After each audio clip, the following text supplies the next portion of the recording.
I first met Charlie on August 5th, 2018 at Turning Point USA's Young Women Leadership Summit. Not long after that summit, I received an unexpected phone call from Fox News inviting me on air.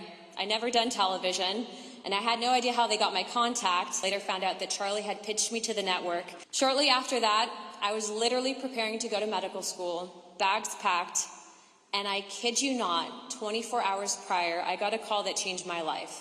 Hey Anna, it's Charlie Kirk from Turning Point USA, and I'd like to offer you a job as our National Hispanic Outreach Director.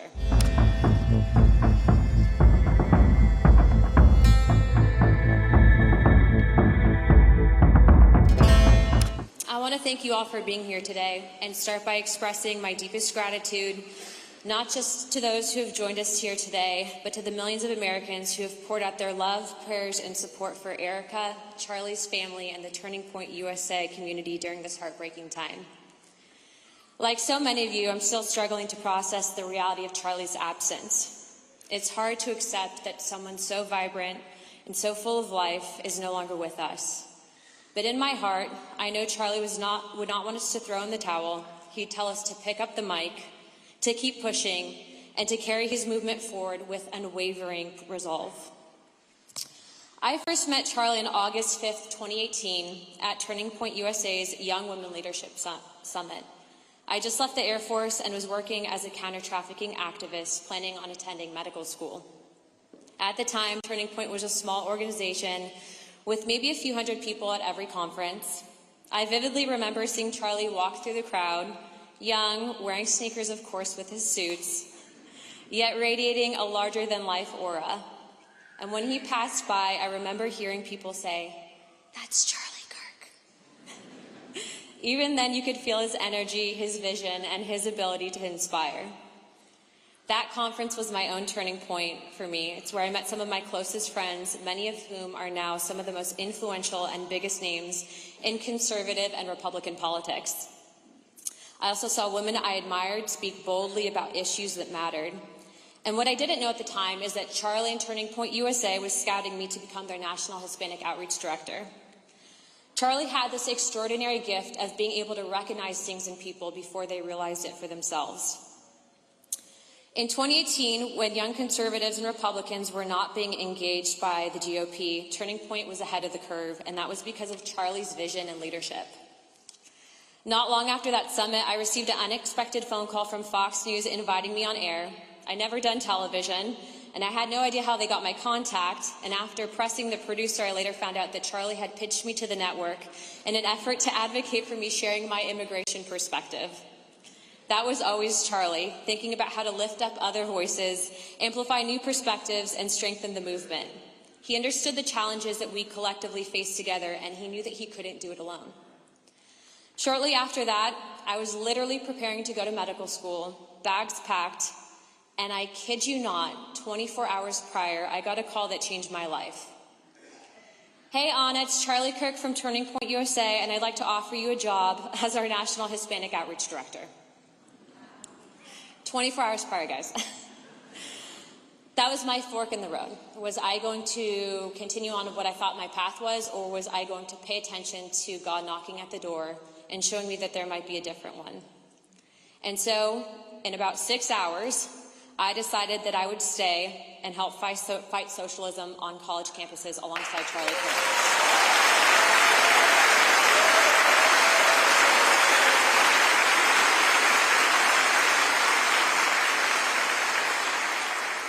And that's where the real adventure began. I'll never forget our first tabling campus event. It was in Portland, Oregon, so you know where I'm going with this. You may have seen the video, Charlie Kirk wearing an ice hat, sitting at a table with a sign that read, "There are only two genders." As I sat there next to him, student after student approached the debate, often with heated emotions, but Charlie remained cool, calm, and logical. And one by one, no matter how controversial the question was, he would dismantle them with his reasoning. And that's when I realized something. Charlie Kirk didn't need college. College needed Charlie Kirk.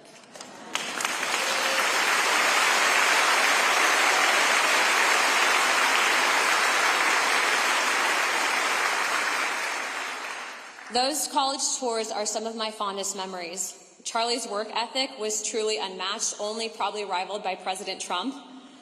He'd be on a different plane every day in a new city, at a new campus, all while fundraising, engaging in social media, appearing on different media outlets, and still running Turning Point USA.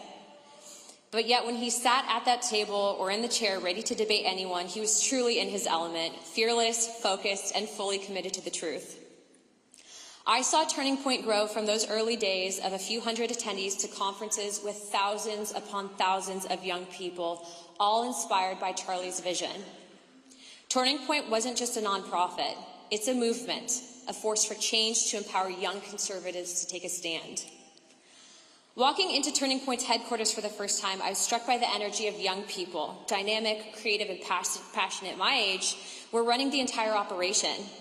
They were making politics fun and accessible and impactful, and Charlie had built something extraordinary, and it was truly changing the political landscape. One day, Charlie and I were talking. He said, "Anna, you really need to share your story." He knew my background and understood the power of personal connection.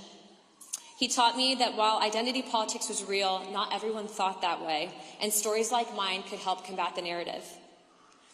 I remember one of Turning Point's first events at Mar-a-Lago, showing up and being next to this wonderful lady who was looking at him beam on stage.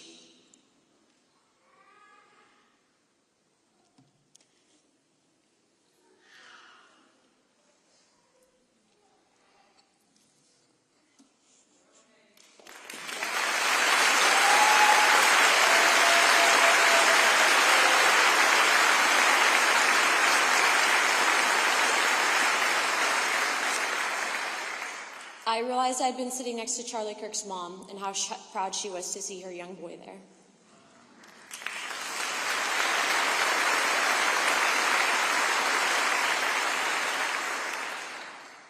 I was already on social media, but Charlie showed me how to use it effectively, how to respond to headlines, especially those with false narratives, and how to win the argument with truth. Truth is the best disinfectant, he would say, and he truly lived by that principle. When I decided to run for Congress, I had no idea what I was doing. My own party worked against me, but Charlie was one of the few who backed me from the very beginning.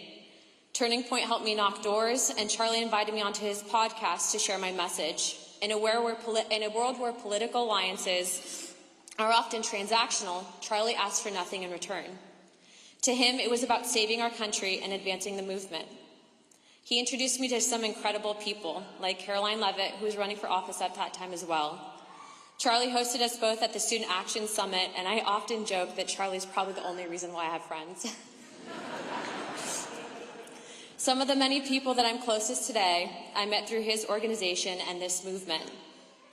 Charlie was more than a commentator, or a show host, or an online personality. He was a patriot in every sense of the word. He lived to preserve our nation's founding principles, not just through words, but through action. He did not just complain about the state of our country, he did something about it. Even as a private citizen, Charlie advised sitting members of Congress. During the 2022 speakers fight, he called me to check in and asked me what was going on. As I'm sure you guys can imagine, it was kind of chaotic. After explaining everything, he said, "Okay, just make sure that you guys know when to take the deal, all right?" President Trump called me shortly thereafter and echoed the same advice, and that's the kind of influence Charlie had. Strategic, brilliant, and trusted. I remember discussing inherent contempt with Charlie. Charlie was fascinated, always eager to dive into the details and strategize. And I saw Charlie evolve from a young man tabling on college campuses to a global leader where he remained humble and still driven. Whether at conferences, on video calls for media hits, or at Mar-a-Lago, he was always Charlie, encouraging and pushing us to be our best. During this past election cycle, I saw him in Arizona at a campaign stop while I was campaigning with now Vice President J.D. Vance.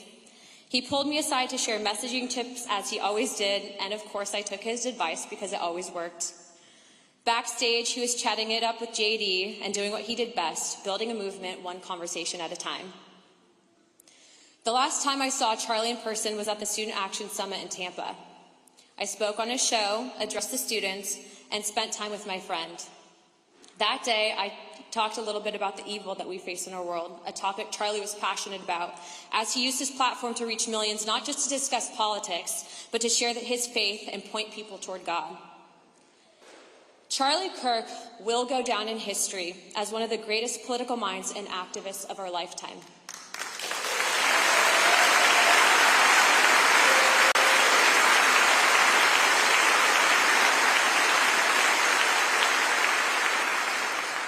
His impact places him alongside transformative figures like Dr. Martin Luther King, John F. Kennedy, and Robert F. Kennedy.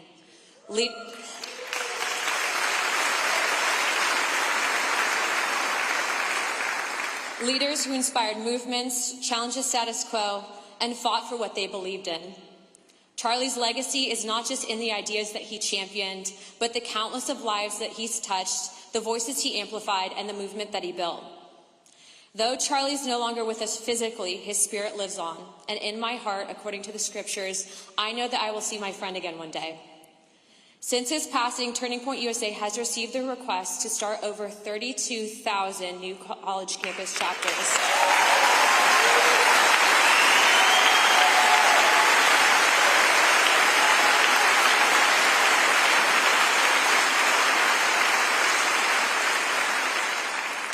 Churches are overflowing, and young people across the country are asking how they can get involved. Charlie's legacy is keeping this movement alive, and it's up to us to carry it forward. So I want to leave you with the very same advice that Charlie gave me once upon a time. Share your story, get involved, join the movement, help others, run for office, but above all, keep the debate alive and pray. Truth will always prevail. To Erica and Charlie's family, you have my word, alongside with every single person that was on the stage and millions of other Americans, including some of the most powerful voices in Washington, D.C., that we will continue Charlie's mission. His vision, his courage, and his love of country will live on through all of us. Thank you, and God bless.